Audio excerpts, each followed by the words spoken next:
Comics की दुनिया में one of the foremost magic विल्डर्स में से एक ब्लैक एडम अपनी thousands of years of life span में दोनों हीरो और विलन रह चुका है।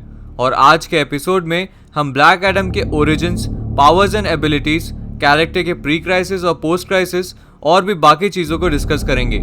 Welcome to freaking life and with no delay let's make a start.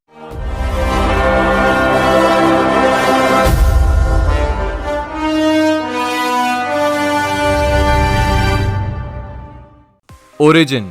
Introduction story में एडम को एक एडल्ट इजिप्शियन जैसा डिपिक्ट किया गया है जिसका नाम ओरिजिनली टेथ एडम होता है, और जब उसे एंशिएंट विजार्ड शज़ाम ने चूज किया था तब भी उसे इसी नाम से एड्रेस किया जाता था। विजार्ड का नाम शाउट करते ही टेथ डायटीज यानी गॉड्स के एक ग्रुप से पावर्स को ड्रॉ कर पाता था और एक सुपर ह्यूमन वॉरियर में ट्रांसफॉर्म हो जाता था। इतना तो हम सब जानते हैं कि सुपर ह्यूमन पावर्स मिलने पर सब इतनी खुशी को एक साथ हैंडल नहीं कर पाते हैं और कुछ ना कुछ गलतियां कर ही देते हैं। वैसे ही एडम ने सोचा कि वो एक बेटर रूलर बन सकता है और उसने अपनी लोकेलिटी के फेरो यानी किंग को डिथ्रोन कर दिया। और ये सब पता चलने पर एंशिएंट शज़ाम ने उसे ब्लैक एडम लेबल कर दिया और एज अ पनिशमेंट उसे यूनिवर्स के सबसे डिस्टेंट स्टार पर भेज दिया। ब्लैक एडम तुरंत अर्थ पे आने के लिए वहां से निकल चुका था, लेकिन क्योंकि वो एवर एक्सपांडिंग यूनिवर्स के भी सबसे डिस्टेंट स्टार पर था, उसे यहाँ अर्थ तक आने में 5000 ईयर्स का टाइम लग गया था। और ऑब्वियस सी बात है, एंशिएंट शज़ाम इतने टाइम तक चुप तो नहीं बैठने वाला था।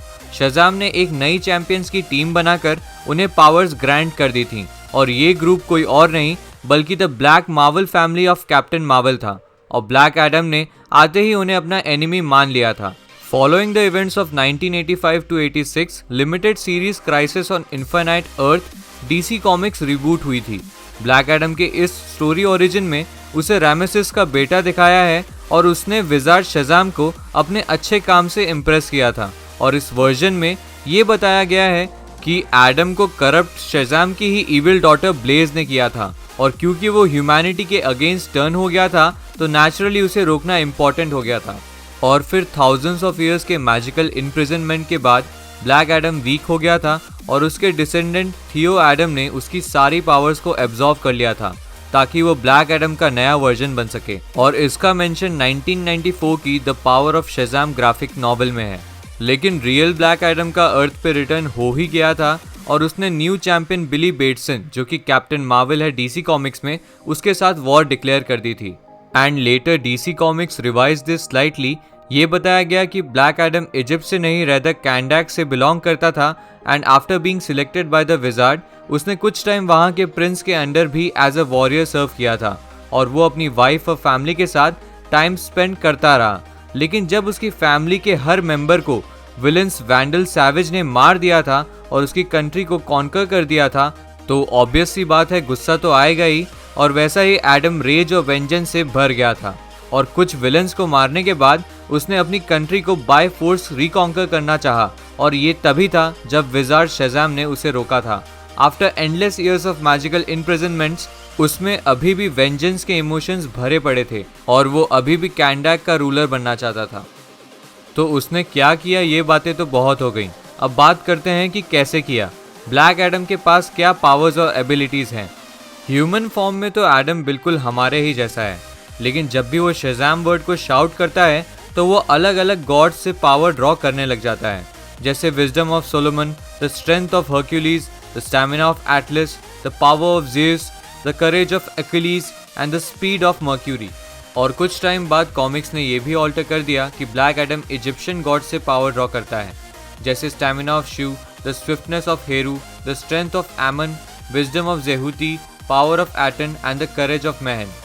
आप लोगों को कंफ्यूज होने की ज़रूरत नहीं है, ये सब अलग अलग इजिप्शियन गॉड्स हैं और पहले वाले ग्रीक गॉड्स थे। अपने मैजिकल फॉर्म में आने के बाद एडम डिसीज और एज से इम्यून हो जाता है और उसे किसी भी सुपर हीरो जैसे कि सुपरमैन, वंडर वुमन और शज़ाम को डिफीट करने की अल्टीमेट स्ट्रेंथ भी मिलती है। वो अर्थ के किसी भी वेपनरी अटैक से अनअफेक्टेड है और वूंड होने के जस्ट बाद वो हील भी हो सकता है। साथ ही में वो कुछ मैजिकल अटैक्स को रेजिस्ट भी कर सकता है। कुछ डीसी फिगर्स उसे एज अ डेमिगॉड भी पोर्ट्रे करते हैं। ब्लैक एडम का माइंड मैजिकल फॉर्म में एनहांस्ड हो जाता है giving him near photographic memory as well as a great understanding of mathematics, combat strategy, languages and sciences.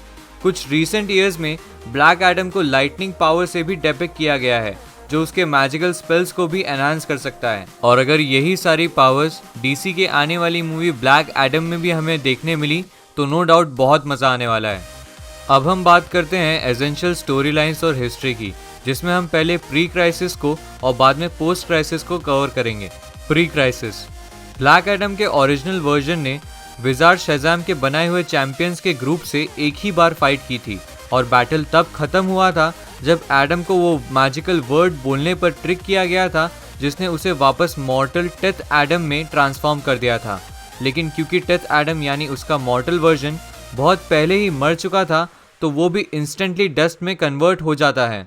Then after उसे evil scientist doctor Thaddeus Sivana ने revive किया था, जिसके बाद उसने मार्वल फैमिली से कुछ बार फाइट की before 1985 to 1986 crisis on infinite earth. Post crisis, जब उसकी पावर्स थियो एडम ने एब्जॉर्ब कर ली थी, वापस आने के बाद उसने बिली बेटसन से फाइट ली और थियो एडम के इन्फ्लुएंस को कम करने के लिए अगेन अपनी पावर्स का फुल कंट्रोल ले लिया।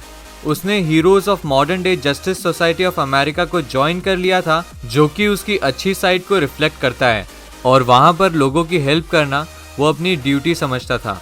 लेकिन जेएसए के मेथड्स उसे कुछ खास पसंद नहीं आए और उसने फिर अपनी ही हीरोज की टीम रेडी कर दी। साथ ही में कोबरा द टेररिस्ट को डिफीट करने के बाद उसने अपना अल्टीमेट ड्रीम कैंडाक को रीटेक कर दिया। लास्टली उसने the secret society of super villains को ज्वाइन किया ताकि वो कैंडाक को अलायंस प्रोवाइड कर सके। तो ये थे वो सारे इंपॉर्टेंट पॉइंट्स जो आपको Black Adam as a character के बारे में बताते हैं। आज के लिए इतना ही। We hope we were crystal clear with everything told and if you liked it make sure to like, share and subscribe. Bell icon को भी प्रेस कर दीजिएगा ताकि आप फ्रीकिंग लाइफ से कोई भी अपडेट मिस ना करें। मिलते हैं नेक्स्ट एपिसोड में। Stay tuned.